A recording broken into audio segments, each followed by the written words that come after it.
Di online-nya kan ini sifatnya ketagihan ya, Iya, kalau iya, terkait judi itu betul, ketagihan. betul. Nah, kalau nyoba-nyoba, barangkali kalau nyoba-nyoba ya dan kapok itu masih masih mending gitu. Iya, Tapi kan kalau ada regulasi yang betul-betul dikawal, karena ujung tombaknya memang kalau dalam hal ini Trantibum itu Pol PP Pol ya. PP ya, betul, Nah, betul. bagaimana kemudian Pol PP ini bisa menindak tegas yang Yang kena apa itu ya Bu namanya, ya, betul. pengguna apa ya Pengguna ya. istilahnya ya judi online ini.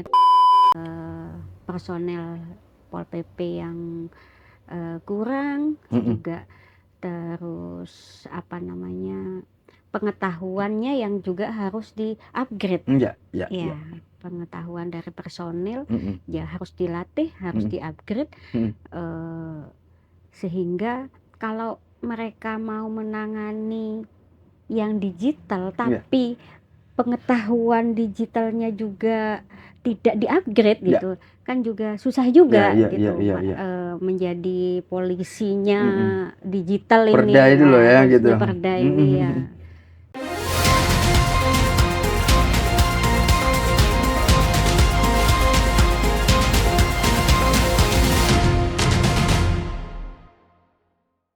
Assalamualaikum warahmatullahi wabarakatuh. Salam sejahtera bagi kita semua. Salam Om Swastiastu, Namo Buddhaya, salam kebajikan. Jumpa lagi bersama saya Randy Nikoramanda di podcast Gebrakan Wakil Rakyat DPRD Jatim. Saat ini DPRD Jatim sedang membahas mengenai Raperda Trantibum. Tentunya ke depan perda ini bisa lebih relevan dengan kondisi kekinian. Perubahan itu bukan hanya soal penegakan hukum, tapi soal memberi kepastian hukum dan mengakomodasi perkembangan situasi yang sebelumnya terwadahi dalam regulasi lama. Sudah hadir bersama saya anggota Komisi A DPRD Jatim, Ibu Hajah Lailatul Khodriah MPD. Langsung saja kita sapa beliau. Selamat sore Ibu. Selamat sore. Baik, Bu, saya pengen tahu, Tribuners juga pengen tahu sejauh mana sih pembahasan raperda ini mengenai ketertiban umum dibahas oleh Komisi A. Seperti apa Bu? Ya. Komisi A memang mendesak pemerintah untuk segera merubah perda tentang Trantibum nomor 1 tahun 2019 yang ya karena situasinya semakin kesini masyarakat sudah semakin cerdas, dan apalagi teknologi sudah semakin maju, otomatis perda tentang Trantibum harus segera adaptasi lagi, biar lebih adaptif ya kalau katanya anak sekarang. Jadi terutama ya tentang teknologi teknologi digital yang tentu teknologi ini perkembangannya sangat pesat, sehingga ada banyak perda yang harus direvisi sehingga masyarakat bisa lebih nyaman lah. Lebih nyaman. Ya salah satunya kalau dulu 2019 mungkin Sonhorek masih belum. Iya, saya benar-benar. Ya Sonhorek masih belum seperti Masih, hari ini gitu betul. ya. Nah, tapi kalau semakin ke sini, nah kan harus ada aturan juga ya biar kenyamanan bisa tidak dirasakan mengganggu oleh masyarakat semuanya lain gitu ya. Tetap kita budaya tetap jalan, kesenian, kreativitas kita dukung, tapi juga ada masyarakat-masyarakat lain di sekitar kita yang juga perlu kenyamanannya juga. Apalagi misalnya dari sisi kesehatan seperti apa tinjauannya, begitu. Oke, kalau di Komisi A pembahasan mengenai Raperda Trantibum ini sudah sampai di tahap apa, Bu? Atau masih melakukan tinjauan-tinjauan atau seperti apa? Iya Mas, tinjauan-tinjauan sudah ya, kita mau FGD juga, sudah FGD dengan minta masukan ya, minta masukan dari masyarakat lah, OPD. Makanya kita adakan FGD karena ya misalnya seperti ya tadi misalnya Sonhorek, maka misal. kita melibatkan juga Dinkes. Betul. Nah, karena ya dari segi keamanan dan kenyamanan juga seberapa misalnya di telinga, seberapa juga di jantung. Nah, kira-kira apakah itu berpengaruh ke tubuh gitu ya Bu ya? Iya, karena telinga itu seberapa ini batasnya desibelnya seberapa supaya tidak merusak gitu ya Bu ya? Iya, segitu. Satu misalnya seperti itu atau yang secara digital, secara teknologi misalnya ada juga judi, misalnya judi online. Dulu mungkin nggak ada aturan-aturan yang tentang judi online ini, tapi hari ini harus ada. Harus ada, karena memang ya harus lebih diadaptif lagi aturannya. Artinya memang hukum harus mengikuti perkembangan zaman dan kultur di masyarakat gitu ya Bu ya. Makanya itu Komisi A membahas itu, mendorong pemerintah untuk segera mengadaptasi perda tentang Trantibum itu. Baik, kalau sejauh yang Ibu tahu, poin atau substansi apa yang kemudian didorong supaya mendesak di Raperda yang akan datang? Kalau ada banyak ya, di antaranya ya itu tentang judi online juga, pinjol juga, tentang ya termasuk Sonhorek itu apalagi ya, banyak sekali. Banyak ya Bu ya. Iya nggak apa-apa. Dasar pertimbangannya apa Bu? Apakah itu sangat mengganggu masyarakat? Tadi sudah kita sebut sedikit mengenai Sonhorek, pinjol, dan apakah sudah mengganggu lini masyarakat bawah atau kayak gimana? Ya memang mengganggu ya. Jadi harapan kita nanti tingkat pemerintahan yang paling rendah gitu, desa gitu, setidaknya ada koordinasi, mau mengadakan kan ada namanya sound statis ada non statis. Nah, maka kalau yang statis itu seperti misalnya ada yang non statis ya kayak karnaval begitu. Nah, bagaimana aturan-aturan tentang sound yang diadakan saat karnaval? Nah, itu harapannya ya tidak dibiarkan terbiar lah, tidak terbiar begitu saja. Jadi ada pemerintah, ada koordinasi dengan pemerintah terkecil di lingkungannya. Baik. Terkait judol dan pinjol tadi, bagaimana saran Ibu agar Raperda mengenai Trantibum ini bisa efektif untuk bisa membatasi betul aktivitas ini supaya tidak menyentuh masyarakat bahkan, karena memang korbannya udah banyak Bu. Seperti apa Bu menurut Ibu? Iya, kalau ini diantaranya ya, ini saya tadi sudah temukan ada perda tentang diantaranya ada jalan, sungai, terus kawasan pesisir, dan itu yang menjadi perizinan juga. Ya, perizinan, perpajakan juga, karena memang kayak ini ya, judol itu kan kita juga harus melibatkan OJK juga. Gitu ya. Nah, kalau ditanya tadi seberapa Trantibum agar bisa memaksa atau menghentikan aktivitas judi online ini Bu, dan masyarakat juga benar-benar bisa terbantu dan tidak tergiur tadi itu. Iya. Iya. Kalau di Trantibum ya, bagaimana regulasi itu supaya bisa betul-betul menyentuh masyarakat sekiranya ya apa ya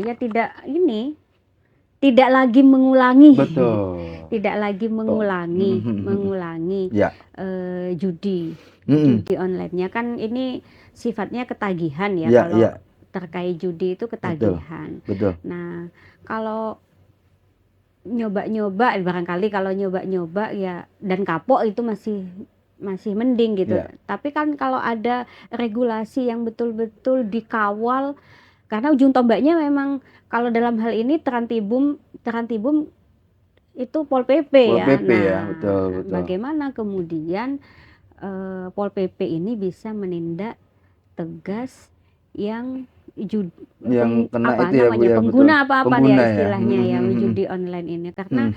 kalau misalnya di narkoba itu ada pengguna pemakai ya namanya pemakai di narkoba itu lalu kemudian direhabilitasi di apa namanya di penjara gitu. Penjara apa ya lebih sopan. Nah, maka bagaimana dengan yang judol ini gitu lah, dengan yang judol ini. Sehingga juga adalah penertiban, ada rehabilitasi, karena sebenarnya sama juga dengan narkoba. P4GN ini kita juga di Komisi A ini agak melebar ini, karena juga ada hubungannya juga. P4GN ini kan sudah marak sekali dan hampir semua harus dipenjara. Semua harus dipenjara. Sepakat. Ada nggak rehabilitasi? Ada nggak rumah sakit yang khusus untuk yang beginian gitu? Nah, maka sama juga dengan menurut saya perilakunya nanti regulasi ini juga harus ke sana, Bu, ya. Betul. Harus mengarah ke sana supaya tadi itu nggak hanya sosialisasi bagaimana biar menyentuh pada masyarakat sekiranya ya betul-betul kapok dan betul-betul ada solusi, betul-betul ya bisa diselesaikan. Baik, betul, sepakat saya, Bu. Walaupun ya saya juga, nah ini narkoba belum selesai. Banyak, Bu, ya PR-nya, Bu, ya. Judol juga gitu kan. Nah, judolnya ya tapi kita tetap optimis, tetap bergerak. Jadi menurut saya strategi apa ya? Ya strateginya ya judol juga dikategorikan mirip-mirip ya, karena ada ketagihannya itu dari Bu Edik ya, Bu, ya. Baik. Kalau saya pengen membahas sedikit mengenai Sonhorek, Bu. Sonhorek itu kan masyarakat terbelah karena satu sisi melihat bahwa itu sisi kreatif dan budaya lokal. Satu sisi dengan suaranya masyarakat juga terganggu. Nah, kira-kira masukan Ibu supaya Raperda ke depan tetap tegas tapi tidak mengekang kreativitas ini seperti apa, Bu, masukannya? Ya, kalau menurut saya hari ini kan memang belum ada ya yang mengatur hal tersebut. Jadi ya ini regulasi ini harus segera diselesaikan sehingga tidak batasan-batasannya seberapa begitu kan. Harus ada batasan yang tegas sehingga tetap kreativitas budaya di masyarakat tetap berjalan, budayanya juga tidak hilang karena ini bagian dari kita, bagian dari Indonesia, bagian dari Jawa Timur gitu ya.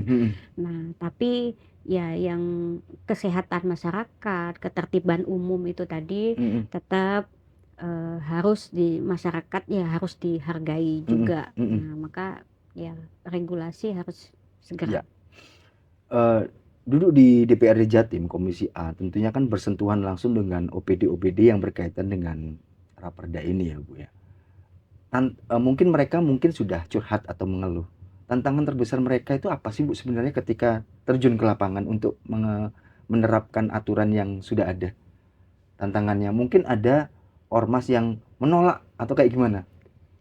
Sepengetahuan Ibu. Kalau Menolak sih sebenarnya tidak. Lebih tantangannya lebih kepada ya apa ya, rata-rata teman-teman di ini nih personel ya, di Trantibum Ya, itu. ya. Ya, personel di Pol PP Ya, dalam Pol hal PP ini ya, ya. penegak Iya, perda ya Bu ya. iya. Jadi personel Pol PP yang kurang juga, terus apa namanya, pengetahuannya yang juga harus di-upgrade. Ya. Ya, pengetahuan dari personil ya harus dilatih, harus di-upgrade, sehingga kalau mereka mau menangani yang digital tapi pengetahuan digitalnya juga tidak di-upgrade gitu, kan juga susah juga gitu. Menjadi polisinya digital Perda ini, itu loh ya gitu. khususnya perda ini ya. Jadi tantangannya di situ ya. Nanti ke depan ya kita ngomong bahwa Satpol PP adalah ujung tombak. Betul. Perannya nanti seperti apa? Apakah dengan keluhan itu kemudian DPRD mengusulkan penambahan personil, atau perlunya juga pemahaman upgrade skill tadi? Seperti apa Bu? Kalau kami ya perannya nanti seperti apa Satpol PP?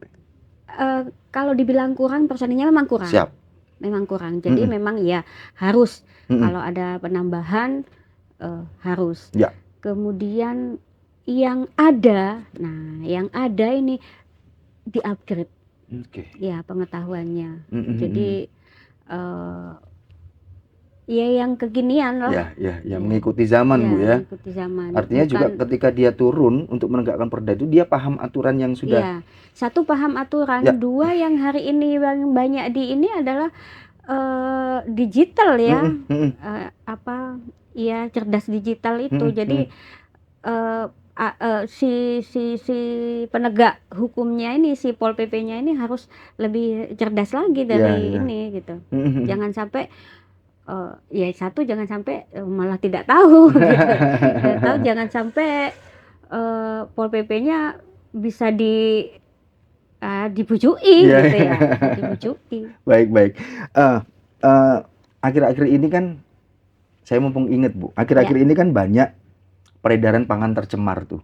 Dan itu menjadi ancaman baru buat masyarakat. Nah, di Raperda ini kan mengatur mengenai koordinasi lintas instansi. Nah, untuk pengawasan pangan. Nah, itu boleh di-spill sedikit Bu, seperti apa nantinya ke depannya pelaksanaannya? Apakah ada kayak Satpol PP yang khusus menangani pangan-pangan supaya lebih bagus atau kayak gimana Bu? Iya. Lah, kalau ke arah sana sih belum tapi ya? Terpikir ya. Terpikir iya. Cuman kalau untuk perda hari ini masih belum. Cuman kita memang dengan BPOM yang itu yang harus diperkuat di BPOM-nya. Kalau ada Pol PP ya BPOM itu yang hari ini akan harus mengawasi Bu ya. Memaksimalkan BPOM untuk menjadi pengawasan di Pol PP-nya pangan itu. Tadi di awal Ibu sempat mengatakan bahwa sudah melakukan beberapa FGD untuk Raperda ini. Apakah itu memang perlunya DPRD menggandeng akademisi atau pihak-pihak lain yang bisa bersama-sama nih ngusul atau kayak gimana Bu bentuknya? Ya, masukan-masukan tentu dari banyak pihak ya. Termasuk akademisi juga OPD terkait. Misalnya ya tadi kalau kita bicara judol ya kita harus OJK bagaimana begitu ya. Otoritas jasa keuangan seperti apa ya, juga kampus-kampus tentu kita pengen banyak masukan, juga tidak hanya kampus tapi sebenarnya ya ada pesantren, ada toko, ada ormas juga ada ormas juga seperti apa, karena yang juga di masyarakat itu bersentuhan itu juga ormas gitu ya. Mestinya dia yang punya hierarki sampai di bawah itu akan banyak juga bersentuhan, maka kita juga perlu ada ormas. Kalau kami ya ada ormas, ada pesantren juga, di samping juga tentu akademisi itu juga, UPD gitu. Raperda Trantip ini kan range-nya luas banget, Bu. Iya. Banyak yang diatur. Iya kan. Nah, apakah masukan atau ide dari pelaku-pelaku usaha UMKM itu juga perlu didengar atau kayak gimana, Bu? Iya dong, kan diantaranya ada memang yang perda tentang UMKM itu, perlu tentu, ya, Bu, ya itu kan bagian dari beberapa pihak yang terkait terkait, termasuk ya kalau kita ngomong UMKM tidak melibatkan UMKM kan nanti jangan-jangan ya muspro kan ininya perdanya gitu. Iya. Baik. Raperda ini kan nantinya tidak hanya untuk setelah jadi hanya berlaku setahun kemudian diperlakukan lagi. Nah, kira-kira Ibu inginnya itu ini jangka panjangnya nanti seperti apa sih gitu? Pengennya? Ya, tentu ya pengen jangka panjang. Ya, tentu. Tetapi kembali lagi, kadang 1, 2 atau 3 tahun atau 5 tahun perlu direvisi lagi seiring waktu gitu ya, seiring dengan perkembangan teknologi, seiring perkembangan zaman. Nah, kalau UMKM misalnya atau tentang petani garam misalnya, nah itu sebenarnya sudah lama. Ya, kalau dulu tidak ada Sonhorek, hari ini ada Sonhorek. Kalau dulu tidak ada judi online, hari ini ada judi online. Apakah kemudian 2 tahun lagi ada yang bisa menjamin bahwa aturan yang sudah diketok itu masih relevan gitu kan. Nah, harapan kita ya sebenarnya tetap ini. Tapi kalau sudah tidak relevan ya segera harus, ya Bu ya. Artinya memang Raperda ini untuk saat ini mendesak gitu mendesak, ya Bu. Sangat mendesak. Sangat mendesak sekali melihat kondisi ya ada kekosongan hukum kan akhirnya. Kalau yang ada kekosongan hukum ini nggak boleh ada, nggak boleh ada kekosongan hukum itu itu akan digunakan celah-celah oleh oknum-oknum yang untuk Oke, baik Bu.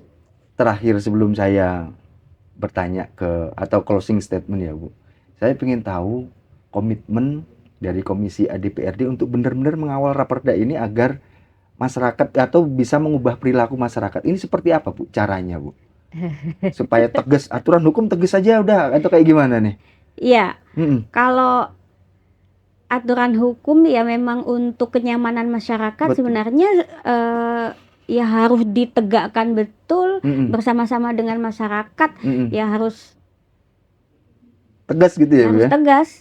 Dan harus pelaksananya tegas. Juga harus keras gitu ya, Bu ya. Pelaksanaannya juga harus keras karena ya nggak bisa masyarakat negara-negara yang hari ini maju itu awalnya memang dipaksa.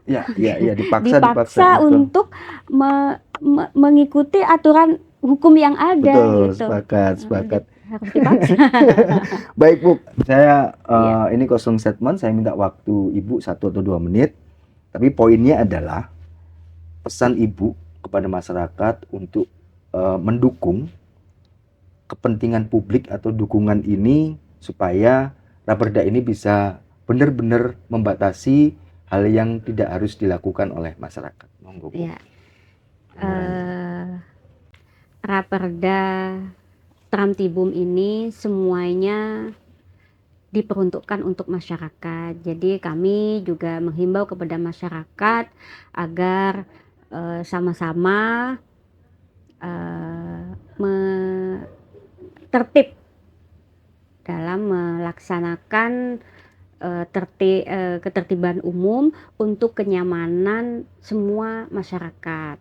Jadi tetap taat pada aturan, pada tata tertib, insya Allah semuanya nyaman.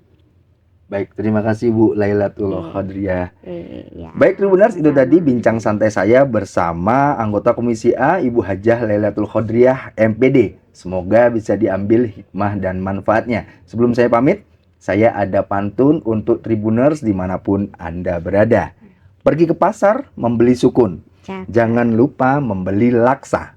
Mari kita jaga ketertiban umum, hidup damai sentosa di kota. Saya Randy Kuramanda, pamit. Assalamualaikum warahmatullahi wabarakatuh.